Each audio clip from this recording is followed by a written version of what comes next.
This is dark chocolate Christmas crack. That's what they call it. The crack is because you use crackers and also because it's a little bit addictive. I'm gonna show you how to make it.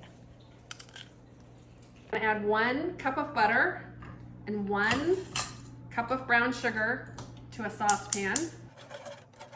It's boiling now, and we're gonna stir it, and we're gonna let it go for 2 to 3 minutes till it starts to thicken.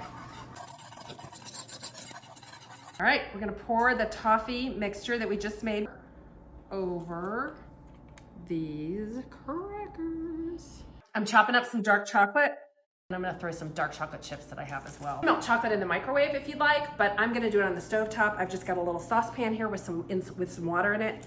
My chocolate's in a bowl. I'm gonna set it right on top, and it's just gonna very gently melt. So I've got some pistachios and some peanuts to top this with, and I'm also gonna with some coconut and maybe a little dried fruit. So I took the chocolate off the double boiler. We're gonna just drizzle it. We're gonna decorate. So I've got some chopped nuts. We're gonna do some shredded coconut just on part of it because coconut is very polarizing. And then I've got some dried cranberries. So now we've got them in the fridge and they are cooling off. We just want them to be cool enough that we can break them apart. There she is. Get the full recipe on grownupdish.com.